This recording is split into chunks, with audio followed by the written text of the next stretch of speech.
Extremely toxic best friend story time. So when I was in 8th grade, there was this boy. And this boy would go around telling almost every girl that he liked her. And I was one of those girls. And he would do stuff with all of us. And there were like 11 of us. So we all hated each other. Especially this one girl, and we're gonna call her Abby.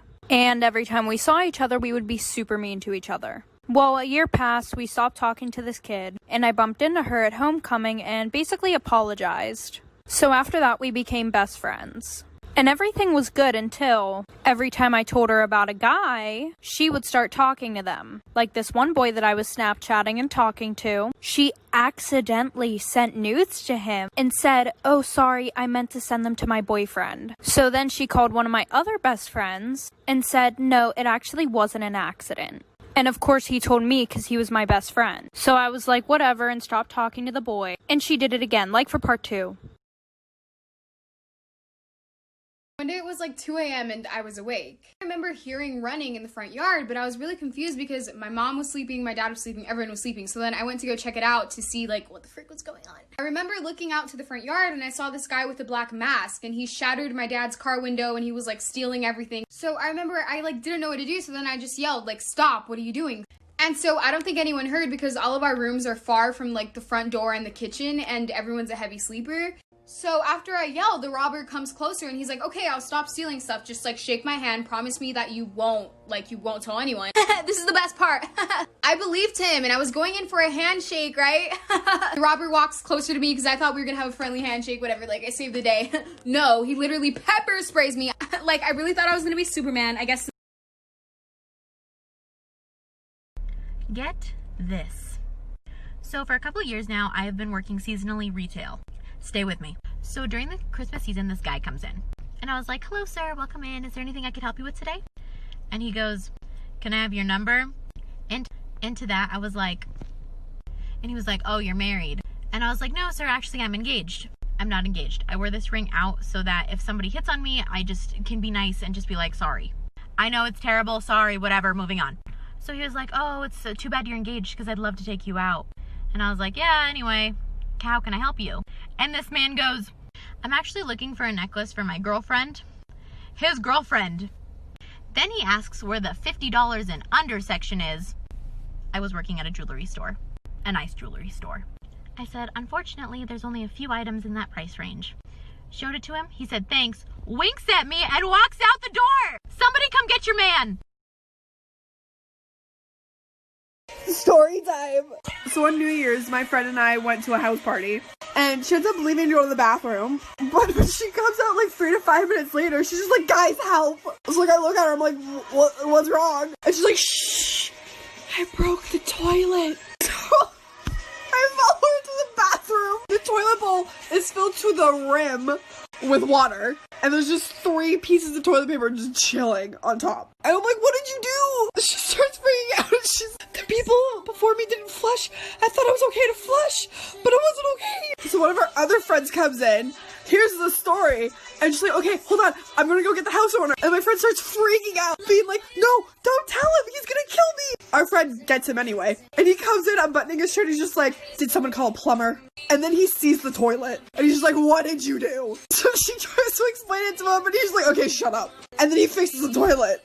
But she was like still freaking out, like almost crying. Story time. So there's this one road in my town that everyone knows not to speed on because half the time there's usually a cop down at the bottom of the hill. Well, I live right off of this street and drive it every single day.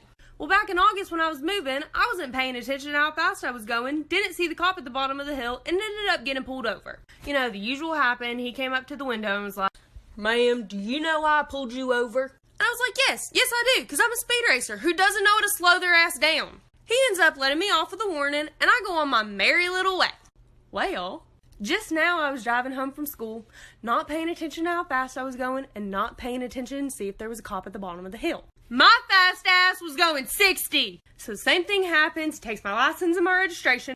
He comes back to the window and informs me he's the one that pulled me over back in August. He ends up giving me a warning and tells me not to go 60 and a 40 ever again. There's no moral to the story besides I need to be aware and slow my ass down. I got catfished. Basically, I was messaging with this really cute guy, this fine as hell guy that I met on a dating app, and I was so excited. He was really cool. We set up a date. I show up. I look so cute. I'm so ready to impress this young man, and he's not young. This man that showed up was 20 years older than the one I had been messaging with because it was his father. The guy had been using his son's pictures to pose as him to go on a date with me. And then tried to sit there and act like it was normal. And yes, I know I should have FaceTimed him first, but I wasn't thinking like that. I was excited because he was fine. Story time. So last night I went to the movies and dinner with the boy last night, right? So I FaceTimed him and I was like, are you ready? He said, yeah, but I have to tell you something. I'll tell you when you get here. I was like, not again. I pull up, he gets in, he was like, you won't believe me, but I don't have my wallet with me. And I was like, being a nice person that I am, I was like, it's cool, I don't care, it's fine. So we get to the movies, right? We walk in or whatever, we get our tickets or whatever. You know, since I'm a Regal Platinum card member or whatever, I get like certain shit. So here he comes ordering all this stuff. Oh, can I have this? Can I have that? Can I have this? And I'm looking at him like, you realize it's coming out of my account, right? So I just let him do him and just kept my little smiley face on like this. Just let him do him. Just total came out to $43. What is it called when you get catfished? Not by someone's appearance, but by their dating app bio. A while ago, I went on a date with a guy who put in his bio that he was a surgeon. We meet up for coffee, I'm making small talk, so I'm like, what kind of surgery do you do? He goes, oh, I do surgery on rats. And I was like, oh, that's cool. Are you a vet or are you doing research in a lab or something? And he's like, oh no, I'm self-employed. And I'm like, oh, interesting. And he was like, yeah, I've just been doing rat lobotomies in my basement. I haven't quite figured out what I want to do with all these rat brains yet, so I'm just practicing until I figure it out.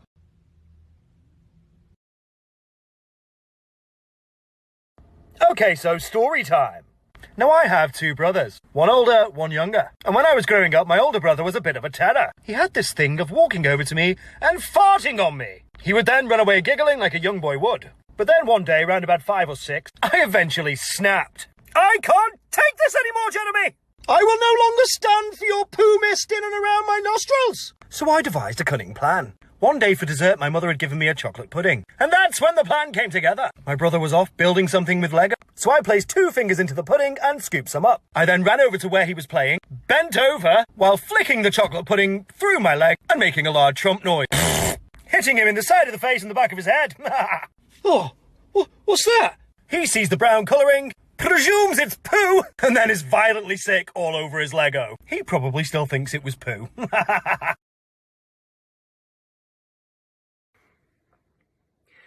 Put a finger down if a couple summers ago, you planned a month-long trip to Europe and put like $2,000 non-refundable down on it, and you were so excited about it, and then your long-distance girlfriend at the time told you that she actually didn't want you to go because she wanted to come visit you instead during that time, and you were like, haha, but I already spent $2,000, and she was like, haha, I don't care, if you don't do it, then we're gonna break up, and you're like, haha, okay. So then you cancel the trip, and then you lose $2,000, and then you also have to pay $300 because she won't pay for her flight, but says that she needs to come see you, so you had to pay for that too.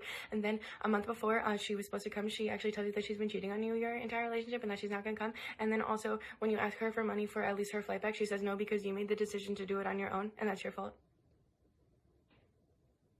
I swear to God, I'm not letting a girl pick me up ever again. Homegirl from back in the day hits me up saying, hey, it's been a long time, we should catch up. I'm like, yeah, you just want some fucking dick. But of course I didn't say that. I'm like, what are you trying to do? She's like, you want to get some dinner? I'll pay. You'll pay? Free food? That's all you have to say. Bet, I'll pick you up. And she tells me, no. I'll pick you up. Yo.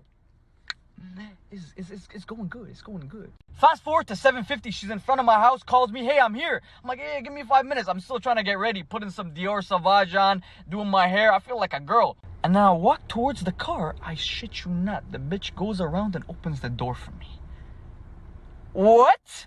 It was kind of emasculating, but I didn't give a fuck. So now we're in the car just chit-chatting when all of a sudden, the bitch reaches over and squeezes my thigh. Starts squeezing my thigh and shit. I'm like, yo, hold it down. I'm not a girl. What are you doing? Treating me like a slut. Do not I repeat, do not date someone that has rich parents. I was dating this girl, right? And Valentine's Day was coming up. And I was like, oh, shit, I'm kind of broke right now. And she comes up and she's like, what you gonna give me for Valentine's Day? It's a secret. I go to Walmart with my $5. I'm like, what can I get with this $5? I see this one little box of chocolates for sale. I'm like, yep, that's what we're gonna get. Valentine's Day is supposed to be for the love. So I'm like, she gonna be appreciative of this. I get to school, right? Tell me why I get to my desk. There's a big ass bag. I look inside, there's a big ass card. There's a whole bunch of gummies. Like, it's the whole deluxe deal. Suddenly I feel a tap on my shoulder. My girlfriend standing there like, where's my present at? I pull out this little box of chocolates like, here you go. I ain't never been so embarrassed in my life. She was like, thank you. You're the best. I don't deserve you, girl. So one day, this random guy added me on Snapchat. I added him just because you really never know. It could be my soulmate or something. Like, you know. We're gonna call him motherfucking Larry. So right when I added Larry, he sent me a snap. Oh, this is the best part. Just wait, sweetie. So it was a photo of a wall with pictures of me, baby pictures of me, even a picture of my cat, with like tiny post-its all around it. And in the caption, he was like, I manifested you, you cannot leave anymore. I was kind of scared, so I blocked him. And I remember I left to my grandma's house because I was just really scared to even be in my own house. And so the next morning of me staying at my grandma's house, we got mailed this like big box with like confetti in it. And there was this envelope, and I remember the envelope was like, hey, it's Larry. I told you cannot leave. And my family's number was there, our address was there, and a bottle of pepper spray. Shocking true story about a man that wrestled a shark to retrieve his nephew's arm. In 2001, an 8-year-old boy named Jesse had his arm bitten off by a shark. His uncle carried him out of the water and gave him heart massages until paramedics showed up. His uncle then jumped back into the water and wrestled the shark until he got him on land. He pried the shark's mouth open and got his nephew's arm out. They put the arm on ice and took it to the hospital. Luckily, they got it there in time and they were able to reattach his arm. One day, my brother and I were walking to a liquor. To get there, we had to go through an alley. So we're walking through the alley, and then randomly someone throws a rock at us. Like, obviously, we turned around, like, bitch. Literally no fucking cap, we turn around, and we see a clown looking at us with a hammer in his hand. I thought it was my mom pranking me, so I remember I looked at the clown, and I was like, you're so funny, take off the mask. My brother was like, Sam, what the fuck, stop, like, actually, this is a real clown. I remember I looked at the clown, and then the clown's like, you have 5 seconds to run. Don't even try yelling, no one's gonna hear you. Oh, bitch, we flew. This is the best part. So my brother and I, we start sprinting because we want to get somewhere where people are. And the clown starts chasing us. So I remember the clown chased us into this like vacant house. My brother and I didn't know what to do. So we go into the house and then we start hiding, whatever. Tried calling the cops, no fucking reception. And guess whose house it was? Guess who met up at this house?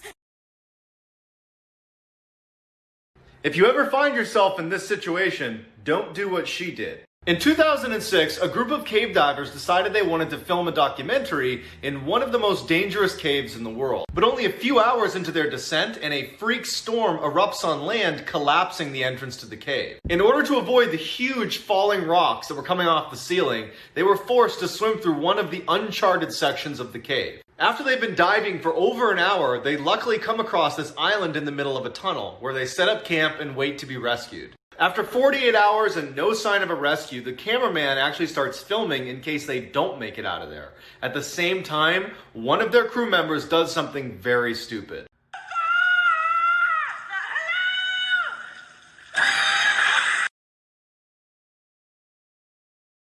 My daughter Savannah is the CEO of faking illness to get out of school. So when she does not feel like being there, she will go to the nurse's office and complain to them that she is really not feeling good so that they call me and I have to go get her. Well, one day after this happens, I walk into the administrative office and everybody is really concerned because Savannah is sitting in a chair like so dramatically like, hi, Mom.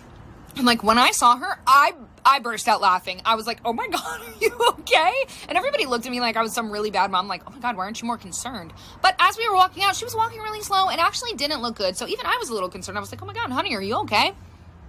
Until we got to the car when Savannah looks at me and goes, you know what, Mom? I feel better now. And I was like, Savannah, are you serious? And she's like, Mom, do you maybe want to go to Starbucks and have like a girls' day? And I was like, honey, what kind of question is that? You know I do. I just went to go get gas, and this man behind me, this man's probably like 50. He looks at my outfit and goes, your outfit matches very nicely. I'm like, oh, thank you, sir. Then he goes, I really like your shoes. I was like, oh, thanks. He goes, what size of shoe do you wear? I was like, 8.5. I'm at the register. I say 15 on pump 3. The man behind me speaks up, says, oh, I'll pay for her gas. I was like, oh, no, sir, you don't have to do that. He's like, no, I insist. I go outside to go pump my gas. The guy comes back and asks me if he could have a picture of my foot. Why would someone want a picture of my foot? I start laughing. This guy's not laughing. Dude, he was serious. Oh no, sir. He's like, how much do you charge? How much do I charge for a picture of my foot? I don't really know my rates yet. So he goes, how about 20? I'm like, what? Like, no, I would not do that. I don't know if that's illegal, but I just sold a picture of my foot for $80. Never make your man delete or block any bitch off of social media. Here's what you're gonna do if you're uncomfortable, which bitch you fucking should be. You're gonna have one conversation, eloquently spoken, without you ever saying, I would prefer you to delete or block. Never say that. Don't even bring it up. If he goes, grabs his phone, deletes and blocks, gives you a fucking hug and kiss and says, baby, I love you, and those bitches don't matter, you're winning.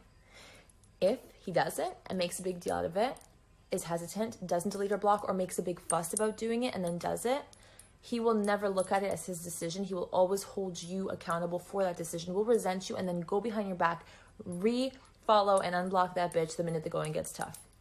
So be careful how you phrase what you're telling your man.